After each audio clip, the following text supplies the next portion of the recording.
جو قرآن و سنت کا فہم متقدمین کا تھا ہمیں اسی پر رہنا چاہیے۔ جب ہم یہ کوشش کرتے ہیں کہ ہمارا قرآن و سنت کا فہم متقدمین کے فہم سے زیادہ بہتر ہے تو ان کی بجائے ہمیں مانا جائے تو اس سے ایک نیا فرقہ وجود میں آتا ہے کہ ایک عورت امام ایک وقت کے ایک عالم دین کے پاس آتی ہے اور وہ آ کے کوئی مسئلہ پوچھتی ہے تو وہ آگے سے عالم دین اور مولانا صاحب اس عورت کو کہتے ہیں کہ تمہیں امام مالک کے فقہ کے مطابق مسئلہ بتاؤں یا قرآن و حدیث کے مطابق۔ مطلب اس نے امام مالک کی فقہ اور قرآن و حدیث کے درمیان تقابل کے طور پر اس کے سامنے یہ سوال رکھا کہ قرآن و حدیث کے مطابق مسئلہ بتاؤں یا امام مالک کی فقہ کے مطابق۔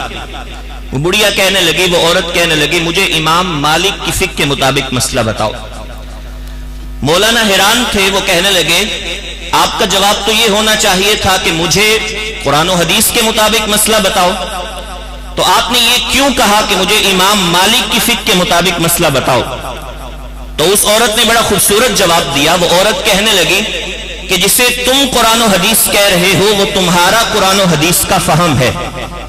اور جو امام مالک کی فقہ ہے وہ امام مالک کا قرآن و حدیث کا فہم ہے، لہٰذا ایک تمہارا فہم ہے قرآن و حدیث کا اور ایک امام مالک کا فہم ہے قرآن و حدیث میں، تو میں تمہارے فہم سے زیادہ امام مالک کے فہم کو ترجیح دوں گی۔ فی زمانہ بھی ایسے ہی آپ دیکھیں کہ ہر بندہ اٹھ کے کہہ رہا ہے کہ میں قرآن و حدیث بیان کرتا ہوں، میں قرآن و حدیث بیان کرتا ہوں، لہٰذا چھوڑو کسی امام کی پیروی کو، چھوڑو آئمہ کو۔ تو وہ دراصل قرآن و حدیث نہیں بلکہ وہ اپنا قرآن و حدیث کا فہم بیان کر رہا ہے، اور ہم اس سے زیادہ اپنے آئمہ کے اور اپنے متقدمین اسلاف کا جو فہم ہے قرآن و سنت کا ہم اسے زیادہ ترجیح دیتے ہیں۔ تو لہٰذا اس سے پھر نئے فرقے وجود میں آتے ہیں، وہ جو پیچھے گزر چکے ان سب کو غلط قرار دے کر اب ایک نیا فرقہ جنم لے لیتا ہے۔